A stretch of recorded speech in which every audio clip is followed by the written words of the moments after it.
I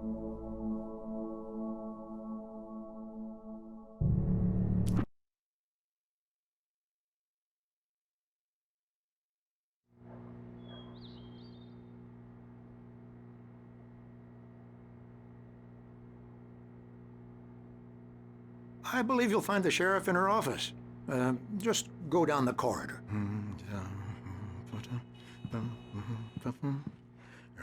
I'm sorry you had to cut your morning fishing short for this, Doc. Oh, she's a beauty, ain't she?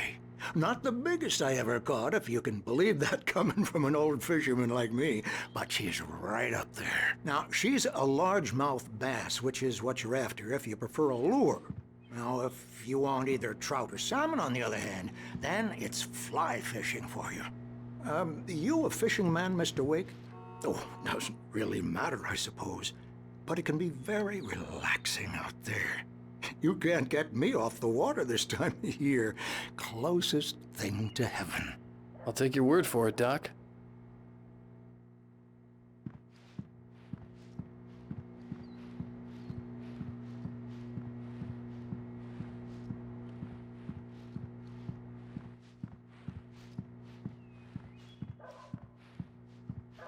You're good to go, Mr. Wake. Sarah's probably waiting for a chance to talk to you.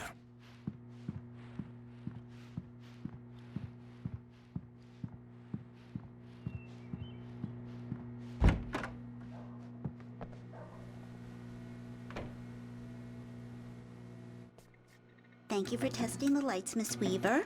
Everything seems to be fine. I don't have the luxury of being complacent, Deputy Grant. The bulbs will need changing soon. You can't change them in the dark. I'll be sure to take care of it, Miss Weaver. Have a nice day now. Very good. I'll come back later on to remind you, just in case. Mr. Wake, the sheriff is waiting for you in her office down the corridor. That was Cynthia Weaver. I guess you can call her the town eccentric. She used to be the editor of the local newspaper, but she's focused on, other things these days. She'd fit right in where I come from. As you can see, she's a little obsessed with maintaining the light bulbs of the whole town, refuses to step on shadows, things like that. Back in her day, she wrote about all sorts of weird things in the paper. Bright Falls has a colorful history. Of course, what small town hasn't?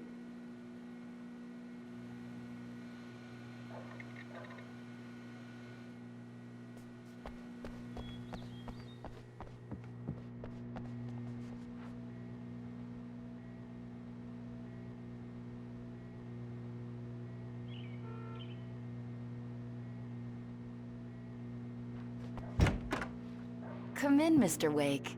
Your phone's on the desk. The battery was dead. It's charged now. Have you started looking for my wife yet? My men are already on it. Now, can you tell me what happened? I'm not sure. I can't remember. We were arguing. I walked out of the cabin. The cabin on Cauldron Lake? How did you end up at Stucky's gas station? I wanted to tell her what had happened last night, but I couldn't. She'd lock me up. Excuse me, I need to take this. Hello? Alice, please help me. Alice? Stop talking to the law. You'll do exactly what I say if you ever want to see your wife again. Who is this? Go to the back lot. There's a hole in the fence on the left. Look inside the junker. I left a little something there to convince you we're all on the same page here. After you ditch the cops, you're gonna meet me in Elderwood National Park. There's a spot called Lover's Peak. Midnight. Don't do nothing stupid, pal. We're watching you.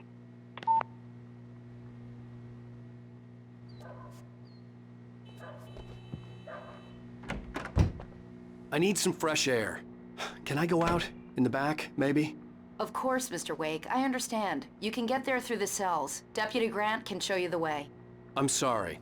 All of this, it's just a lot to take in. Take your time, Mr. Wake. I understand.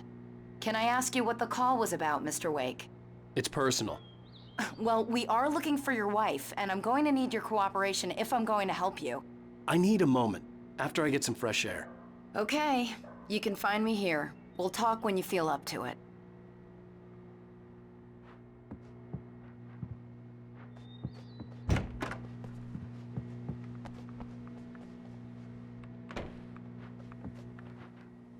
Mr. Wake, can I help you with anything?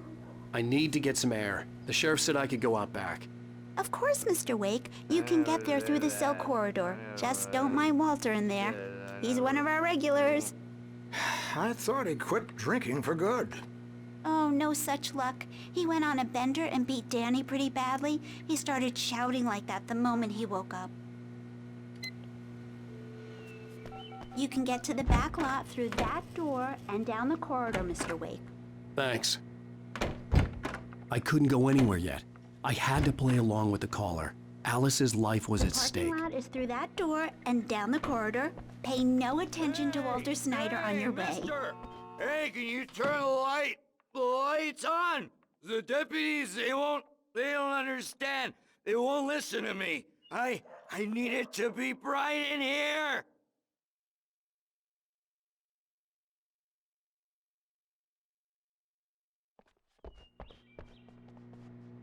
Thank you, man, thank you. Hey, you're all right. You're a good guy. Don't let anybody tell you different. You know, I shouldn't even be in here. The cops, they got it all wrong. See, sure, I beat him up, but I wasn't drunk. I mean, I wasn't drunk at the time. I only got drunk afterward. Okay, listen, you gotta listen carefully now. Here's the kicker. That wasn't Danny. No, sir. It only looked like him. You wanna know who it really was? I'll tell you who it really was. It was a goddamn space alien! I know it sounds like something that a drunk would say, but believe me, I wasn't drunk then.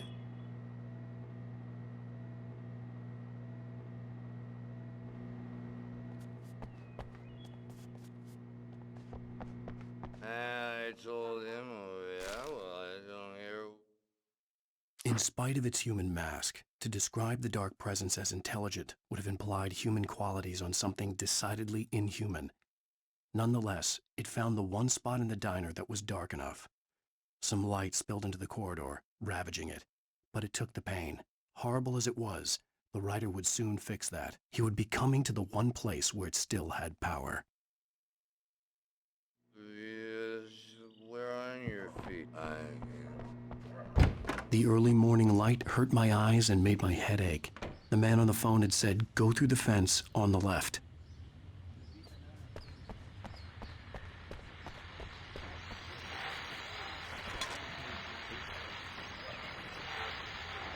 Well, folks, it's been another long night, and it's about time for me to sign off for a while. God knows I need my beauty sleep. Just one more item before I go. It's been a busy night for the Sheriff's Department. We've had a few broken windows, even a report of shots fired on Main Street.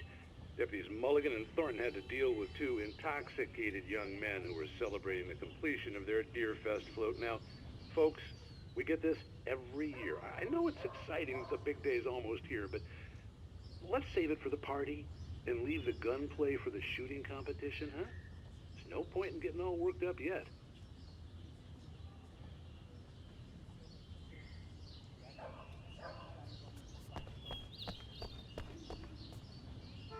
The caller had told me to find a hole in the fence behind the police station.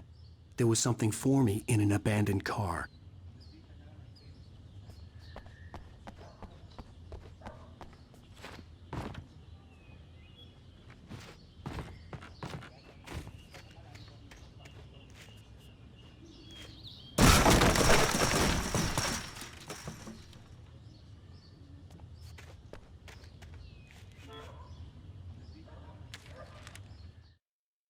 The kidnapper fired his gun one last time, and the shadow vanished into the darkness it had come from. See? Nothing to it, Wake. The thought of Alice in his hands was revolting. We stood on the wooden platform of Lover's Peak, the waterfall and the mountain behind us, the lights of the radio mast blinking red in the heights above. I fought with the urge to take a swing, force myself to speak. Let's cut the act now. Where's my wife? Alice's driver's license had been placed on the front seat. The caller meant business. Barry? Ow! Ow! Thank God! Where the hell have you been? I've been trying to reach you for a week, you and Alice. I've been worried sick. I flew out yesterday. I'm here in Bright Falls. Barry, listen to me. I'm at the sheriff's station.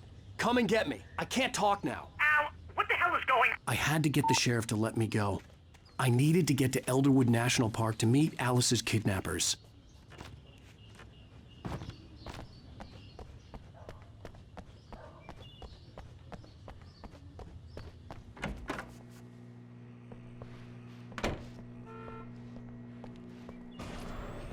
A writer is a light that reveals the world of his story from darkness, shapes it from nothingness. The way a sculptor carves a statue from a block of granite. If I stop, the world I'm making dies. Darkness will reclaim it. It's a long, hard journey into the dark. Alice's life is at stake, but I can't think about that, or I'll lose it. The dread lingers at the edge of perception. I'll push on. Anything is possible here. I'll write the story. I'll save her.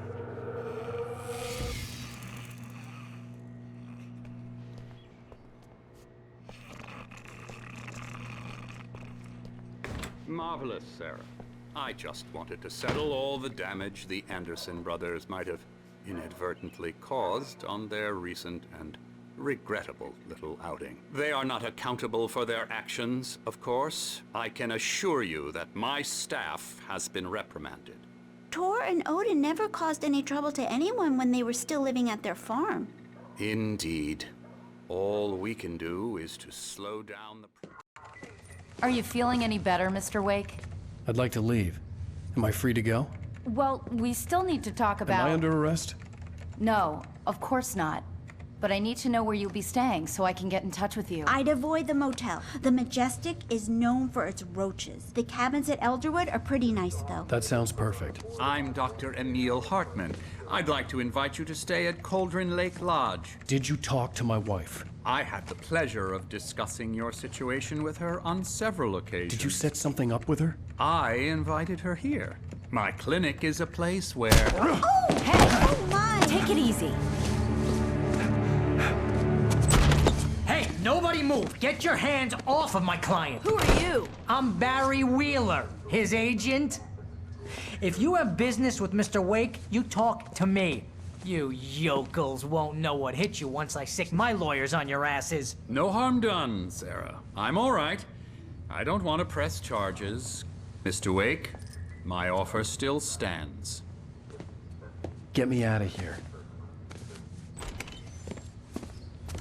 What the hell was that about, Al? We don't need a replay of that thing with the paparazzi. I thought they were gonna lock you up. I had to talk to someone. I told Barry everything. He thought I was certifiable, but when he heard about the manuscript, I had him. The fact that I'd written something, even if I couldn't remember it, was enough for him. He smelled money. And he believed that Alice had been kidnapped. Anything beyond that was another story. I had a midnight appointment with the kidnapper in a place called Lover's Peak, somewhere in Elderwood National Park. The plan was to rent a cabin. I don't like it, Al. I don't like any of it. It's not good. In fact, it's the absolute opposite of good. Mr. Wake! Barry, you found him! Hi, Rose. Oh, wow. I was just thinking about you, too. Great. I was just bringing Rusty some coffee. He's on the balcony, looking after Max. Poor thing. I really need to go. Great to see you again, Mr. Wake. Later! Who's Max? What an airhead. Jeez, Mr. Takes a swing at everybody. This is not her fault. She's a very nice girl and, more importantly, a fan. She even has a fan site dedicated to you. And she was very helpful when I was looking for you. Seriously, Al, what you were saying in the car? Just listen to yourself. What, you shot a guy? And his body just disappeared? When was the last time you slept? What, are you high? Have you been drinking? No! Look, Barry, I'm missing a week. And someone's got Alice. Do you understand what it sounds like when you say stuff like that? Don't get me wrong, it's a good story, could be a bestseller. But when you start confusing fiction with reality, you're buying yourself a ticket to the funny farm. Wait here.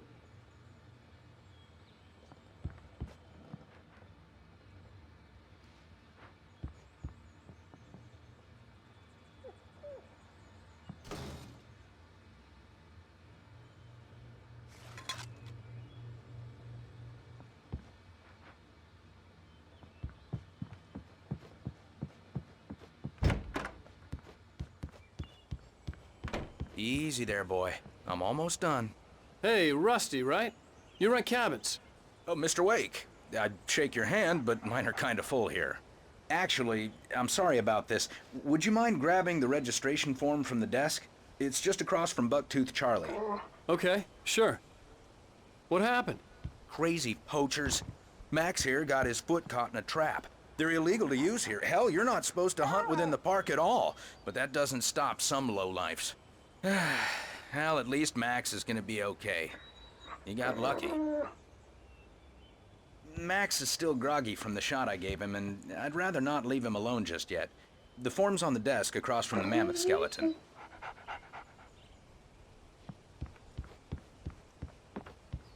Okay, boy. We're almost done here. You can't just go and meet a kidnapper.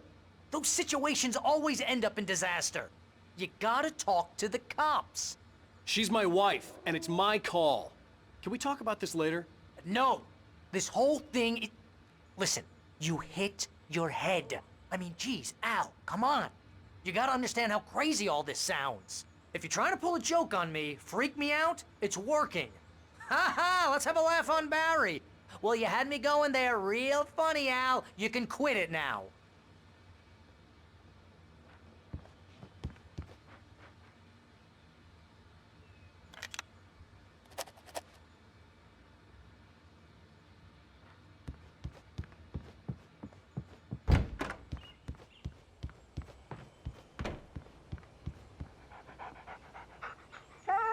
I think this is the form you wanted. And here are the keys. Okay, you're all set, Mr. Wake. Glad to have you staying here. Thanks. Can you tell me how to get to Lover's Peak? Oh, sure. It's at the end of the nature trail. Just follow the paths, you'll get to it eventually. It's an easy walk. Nice spot, too. If you have any trouble finding it, just keep your eyes on the radio mast. It's for that. Oh, and hey, if you take a walk in the woods, watch your steps so you don't end up like Max. I guess I'm a little worried. We got a bunch of campers out there we haven't heard from. It's not like these people are on a schedule, but with the traps, well, you know. I just don't want any trouble. Right. Thanks.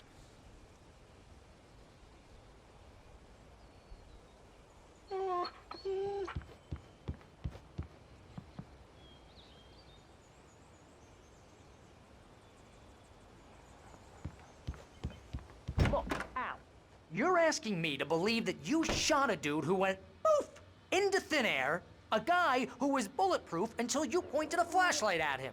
You hear that from people who end up spending time in padded rooms, strapped to their beds, wearing white shirts with too long tangled up sleeves, and eating a healthy diet of pills. Al, you make cruel jokes about people who believe that kind of stuff. You're the skeptic. You gave me an hour-long lecture on homeopathy last month. What was it? If there's no proof, it's pure bullshit. Period. Guess the laugh's on me then. Al, come on! I mean, okay. Okay, maybe something weird happened to you, okay? Well, thanks for the heartfelt vote of confidence. All I'm saying is you gotta throw me a bone here, bestseller. What would you think if it was me? There's no way you should be going out at midnight with a gun. No one asked you to come here, Barry. Either work with me on this or go straight back to New York. Your choice.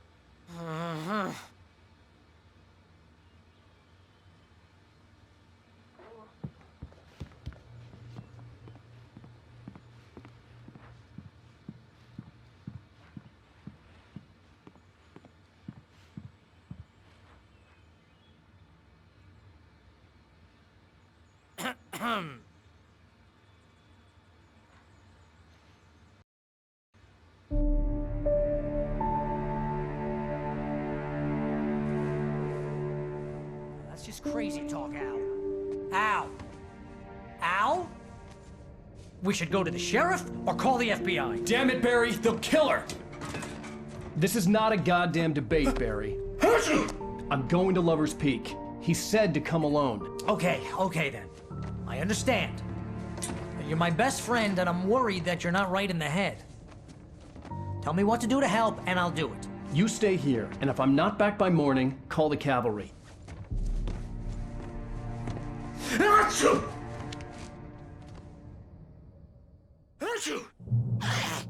Just be careful with the natives, Al.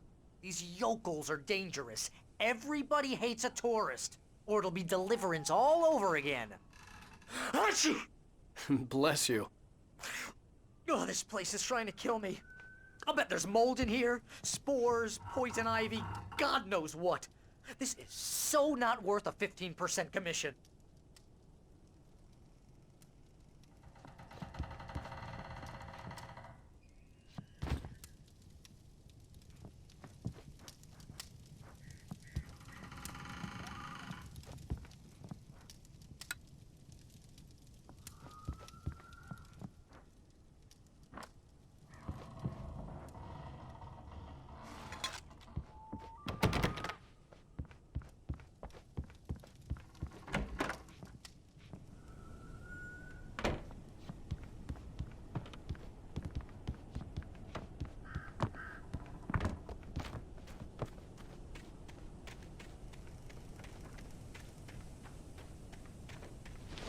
I'll wait here, Al. I'll hold down the fort. I'll be with you in spirit every step of the way, Al. Locking the door now.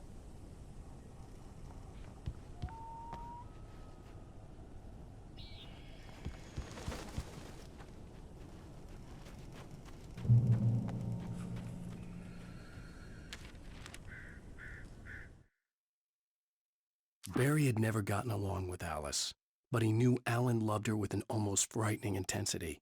And now something had happened to Alice. And here was Al armed with a gun and saying things people got put in padded cells for. It was as if his friend had experienced a massive psychotic episode and was now totally disconnected from reality. It scared the shit out of Barry.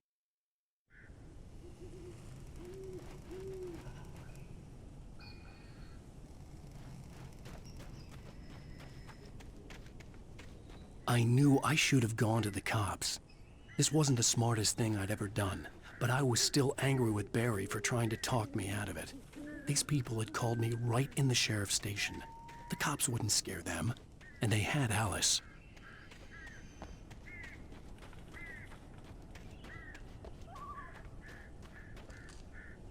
Barry had the keys to the car he rented. It wasn't a long walk to the visitor center, and it wouldn't be any use to me in the forest.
Welcome back to the show, folks. As promised, our very own Dr. Nelson has just parked his rear end in the studio. Doc, what's your Deerfest plan like?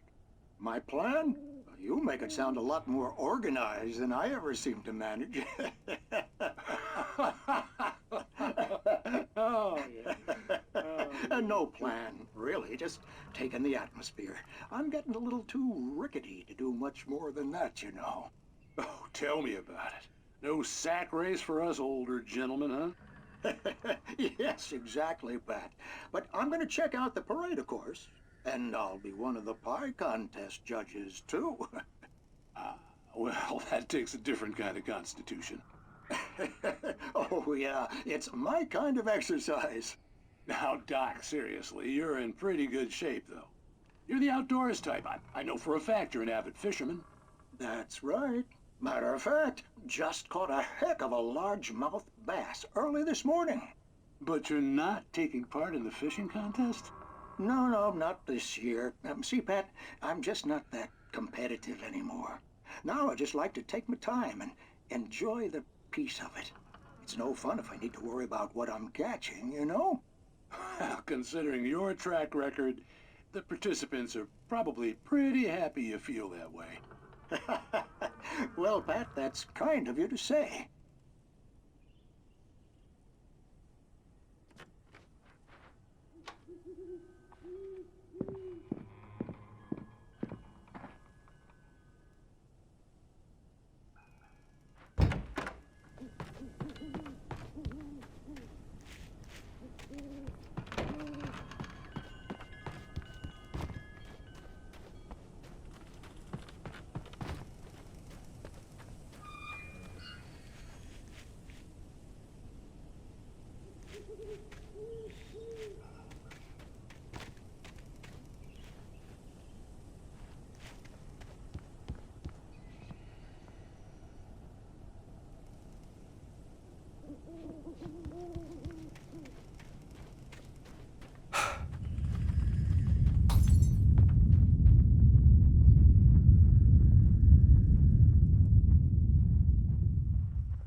Crime and punishment.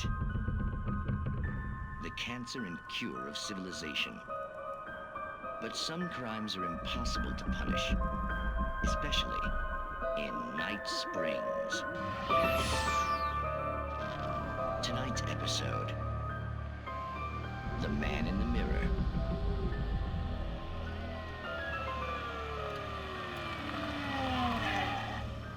He's inside, Agent. He's a weird one. So, you're confessing to killing that guy, huh? Why? Had it coming? Yeah, but why would you do that? I mean, you're a nice guy. Normal. Took a kid to a soccer game. So how come at the game, you pick a guy and, quoting from the arresting officer's report here, assault the victim's head area repeatedly with the weapon of choice being a pair of bare fists? Wow, that sentence really flows, huh?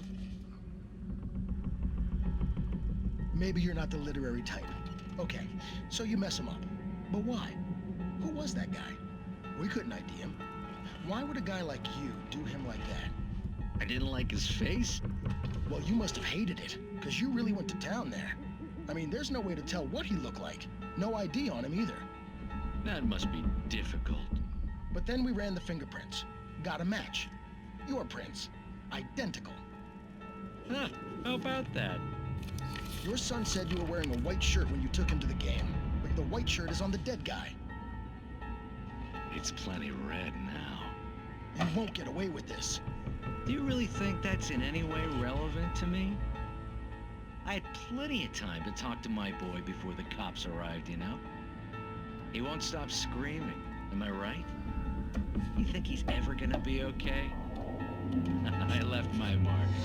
Believe me. You bastard. What? You gonna shoot me? What's the point? I'm going to prison. You got me. I don't understand any of this. And you never will. Don't worry. Maybe you'll see me again, Agent. Maybe in the mirror.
The air in the visitor center was heavy with an awful smell, as if some rotten drowned thing had crawled up from its grave. Rusty kept coughing blood. My eyes were drawn to the twisted shape of his broken leg. The attack had been vicious. Max whined in his cage. Rusty's eyes were wild with fear and terror. He gasped. "Mr. Wake, it happened just the way it was on that page."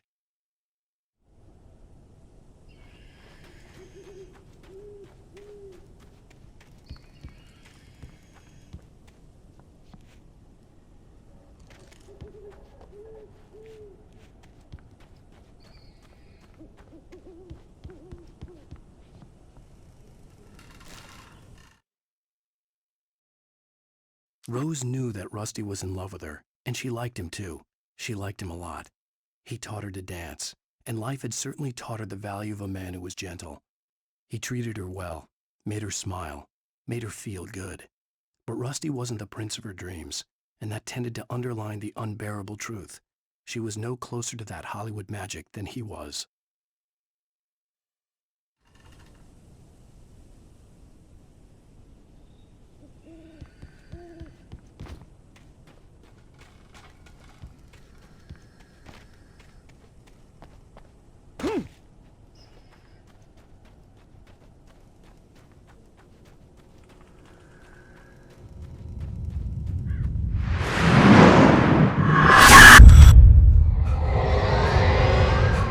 The vision left me weak. This was no head injury. Rusty? Damn. Rusty, hang on! I'm coming! Please, help me!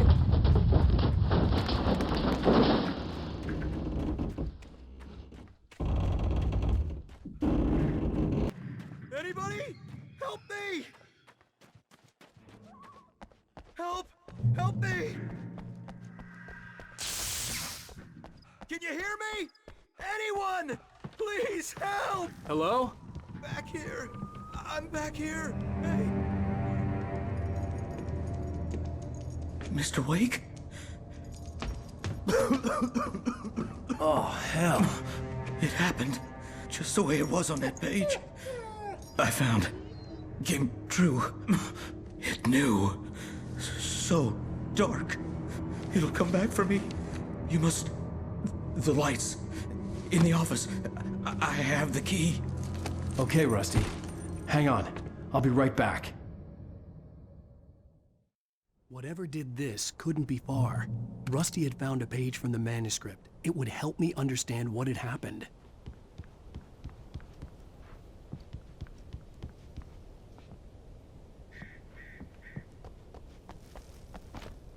The only way to make sure that Rusty was safe was to get the power running and the lights back on.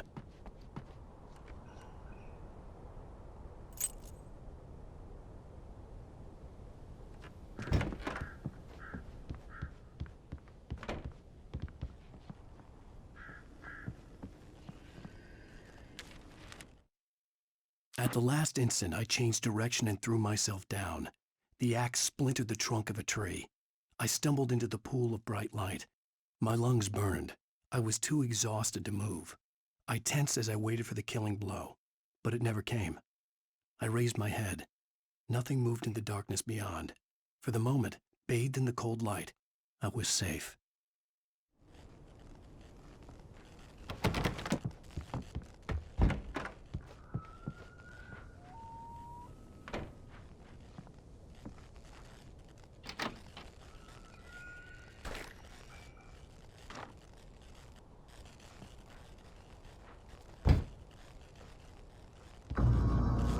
I was too late. Someone had destroyed the circuit breaker. There was no way to get the lights back on. Rusty! Rusty!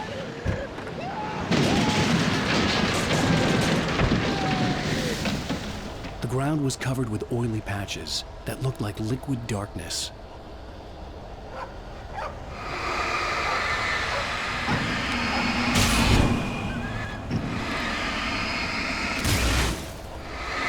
Hunters need hunting licenses.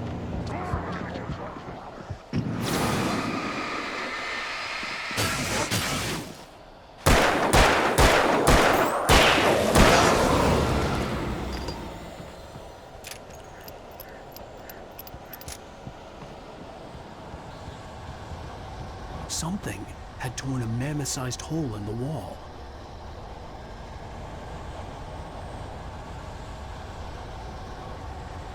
Please! Don't feed the animals. Fishing is only permitted for those visitors who purchase a park Fishing license. Obey the park ranger's instructions. at all times. Rusty? Rusty, no! Never closer than 100 yards. To bears and wolves, never approach any other wildlife closer than 25 yards. Pets must be leashed. At all times. Never leave your pet unattended. It is against the law to remove any natural objects or historical artifacts from the park.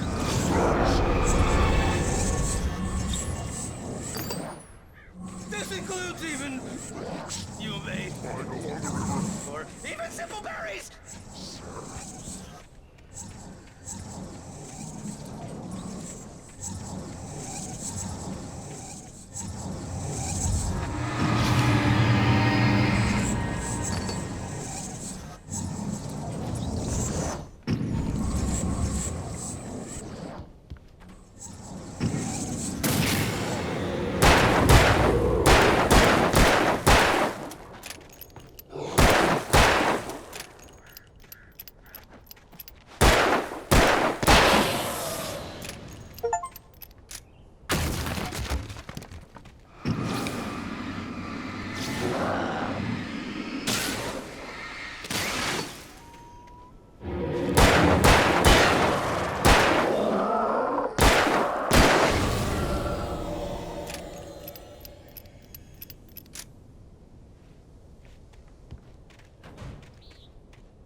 The visitor center was sturdy, but the impact turned the front of the building into splinters.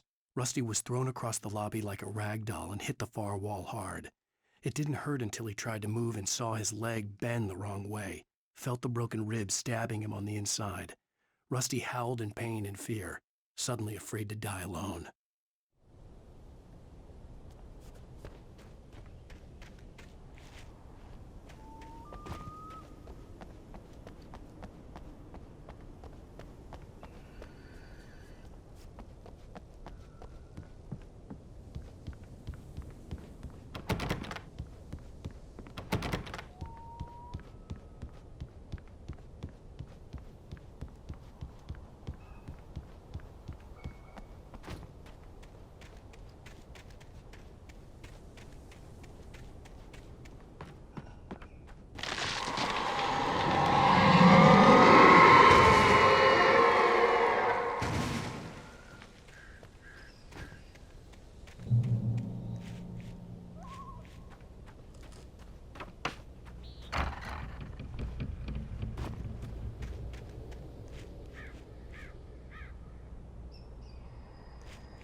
Forget about it, Barry. It's just me going crazy. Oh, jeez. Oh, jeez. You're not crazy. I wish you were crazy, but you're not crazy. Ow, be careful. Stay in the cabin. Don't open the door for anyone. I mean it.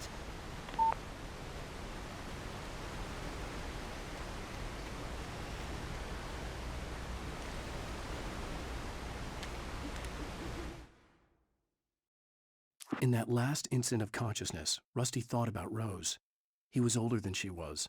Rose was barely out of her teens, but she made him feel young and forget what a train wreck his long-dead marriage had been.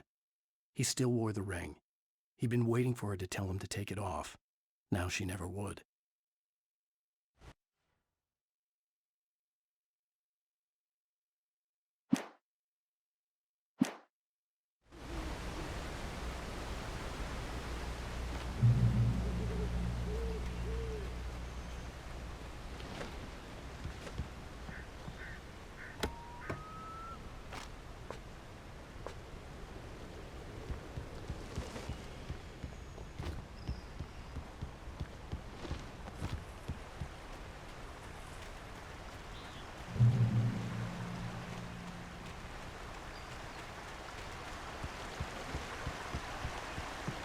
Lover's Peak was at the far end of the nature trail.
Nobody in Bright Falls seemed to know where Al was, but Rose, the waitress at the diner, had seen him. From what Barry could tell, Al pretty much fell off the face of the earth when he left the diner. Rose was just the kind of fan that Al hated, but she really tried to help. She was smart, too, knew a lot about what was going on in the town, knew a lot about Al, even knew who Barry was. Barry liked her. That was no big surprise. When it came to women, Barry and Al rarely saw eye to eye.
I turned the corner, afraid of what the flashlight's beam might reveal. Suddenly, a roughly painted symbol of a torch glowed in the light. Behind it, hidden by a rock, sat a battered metal trunk. It was here for a reason, packed with supplies, batteries, flares, ammo, things you need to make it through the darkness of the night. Something left behind by someone who knew what I knew, and more.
Agent Nightingale didn't want to be in Bright Falls. These little communities revolted him, and he didn't like the trees or the coffee. He now knew that impossible horrors lurked behind the storefronts and smiles. He desperately wanted to turn the car around and just drive until he passed out or ran out of road and booze. But he had a job to do. He had a rider to catch, at any cost.